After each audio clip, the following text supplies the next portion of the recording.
Imagine waking up tomorrow, opening the fridge, and there's no food. You check your phone, no internet.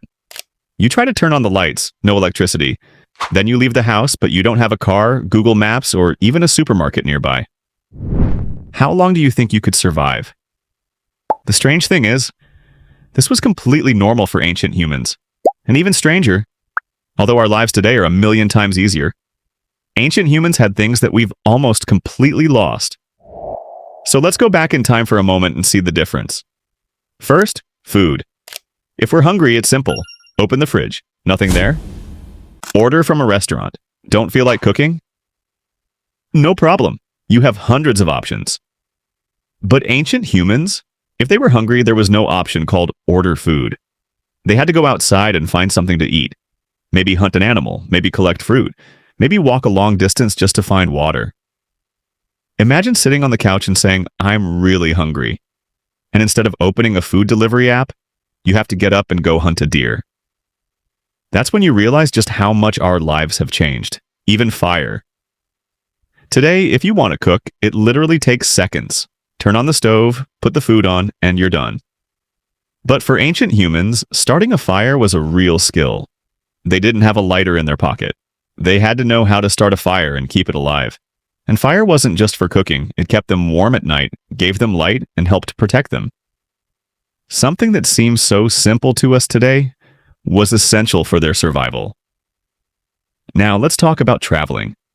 Today we get in a car and go, or we get on a plane, and a few hours later we can be in another country. And the best part? If you get lost, you open the map on your phone and know exactly where you are. Ancient humans, they didn't have Google Maps, and they depended on the sun, the stars, and their knowledge of the area. And if they got lost, it definitely wasn't funny. Communication was even stranger. Today, you can send a message to someone in Japan, America, or anywhere else in the world, and they can receive it within seconds. But in the past, if someone was far away from you, it could take days or even weeks for your message to reach them. Imagine sending your friend, "Where are you?" and they receive the message a month later.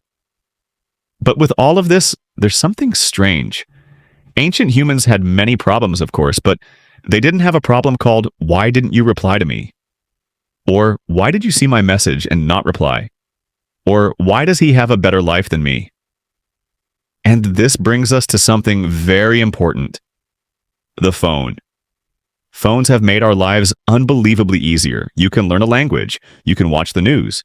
You can communicate with anyone. You can learn a new skill. You can even work from your phone. But at the same time, your phone can steal hours from you without you even noticing. You say, "I'll just watch one video," then another, and suddenly you look at the clock, 2 a.m., and you say, "How did I even get here?" Ancient humans didn't have this problem because simply, they didn't have phones, no TikTok, no YouTube, no notifications every 5 minutes. Their days were much simpler, but don't get me wrong, that doesn't mean life was better in the past.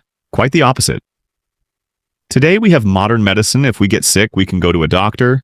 We have cars and airplanes. We have electricity and running water in our homes. We have the internet. We have schools and universities. And we have an enormous amount of information right at our fingertips, something ancient humans could never have imagined. But on the other hand, the easier our lives have become, the more new problems have appeared. In the past, humans were afraid of hunger, cold, and wild animals. Today, you can sit in a warm house, have food, and have internet, and still feel stressed because of school, work, money, or the future. So the problems didn't disappear, they simply changed. And that's what makes this whole topic so interesting. Ancient humans tried to make their lives easier, and today we're doing the same thing. They invented simple tools. We invented computers. They used fire. We created artificial intelligence. They looked at the sky and wondered what was up there. And we sent humans to the moon and are trying to go to Mars.